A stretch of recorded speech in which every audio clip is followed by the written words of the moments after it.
Bonjour à tous, c'est Léo Duff. Nous sommes début 2016, ça fait déjà 4 mois que j'ai mon iPhone 6S, il est temps de s'intéresser à l'iPhone 7. À l'iPhone 7, ou plutôt aux iPhone 7, on va en parler. Dans cette vidéo, je vous présente les rumeurs les plus plausibles pour les prochains iPhones de la pomme. Elles sont à 99% sûres et me viennent tout droit de Chine où sont assemblés ces fameux iPhones. Je remercie Nunchakuo pour ces précieuses informations. Pour être dans le thème, je vous ai sélectionné 7 rumeurs, c'est parti. Numéro 1. L'écran des iPhone 7 devrait être bien plus grand que ses prédécesseurs pour adopter une taille de 9 pouces, ce qui est très grand. À titre indicatif, les iPhones actuels vont de 4,7 à 5,5 pouces. C'est assez surprenant et en même temps pas tant que ça. Ça fait 2 ans que tout le monde fait chier Apple parce qu'ils copient les autres en agrandissant leur téléphone après tout le monde. Avec une taille de 9 pouces, ils prennent une bonne avance sur Samsung. Numéro 2. Ça, c'est une bonne nouvelle. La caméra arrière passe de 12 mégapixels à 45 mégapixels. Rien à dire de plus, c'est forcément annonciateur de photos à couper le souffle. Numéro 3. Grande avancée technologique, l'écran des iPhones sera désormais en béton. Et oui, les ingénieurs d'Apple ont réussi à fabriquer un béton transparent, ce qui assure une solidité à toute épreuve. Sauf chez Jawad, faut pas déconner non plus. Numéro 3. Après live photo, Apple devrait annoncer live vidéo.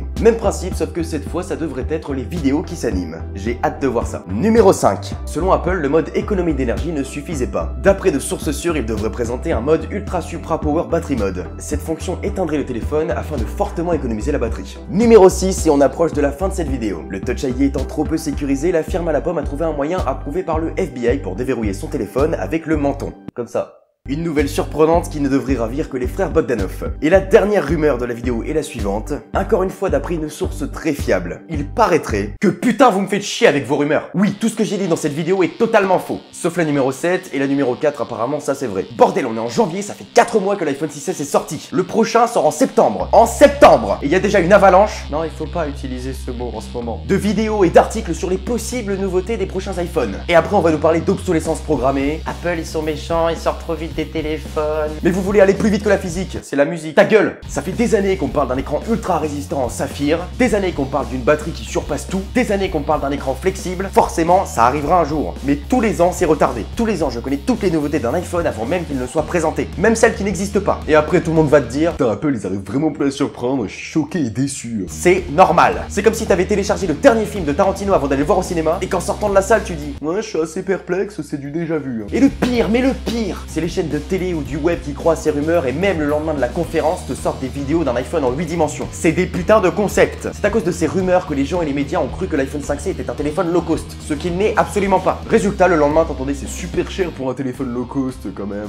Je trouve ils sont dans l'abus. Je le dis, ils sont dans l'abus. Putain, mais j'ai envie de vous arracher la gencive, vous imaginez même pas. Au final, j'ai même pas envie de m'en prendre à vous, journalistes. C'est pas de votre faute, vous êtes juste naïfs et incompétents dans le domaine, pour la plupart. J'en veux aux youtubeurs en fait. Aux youtubeurs et aux rédacteurs. Alors oui, je comprends, ça fait des vues. Raison pour laquelle cette vidéo a 100 000 vues. Allez, on y croit. Mais vous vendez de la merde. Alors je vais m'adresser à vous. S'il vous plaît, respectez mon droit de ne pas vouloir connaître la moindre petite information sur les iPhones qui ne sont pas encore présentés. Respectez cette surprise, ce suspense et cette tension que je ressentais autrefois lors d'une conférence. Et par pitié, respectez votre droit de youtubeur, de créateur, d'indépendant, celui de faire ce qui vous plaît et non ce qui marche. J'espère ne pas trop vous avoir heurté, quoique, vu le bien que ça m'a fait. Profitez de votre liberté et pas de ce que la société essaie de vous imposer. Merci à tous, la vie est une émotion, la surprise, la tension, la joie, la déception. Ne la gâchez pas en voulant en savoir trop vite ou vous vous dirigez vers une mort subite. C'était Léo Duff.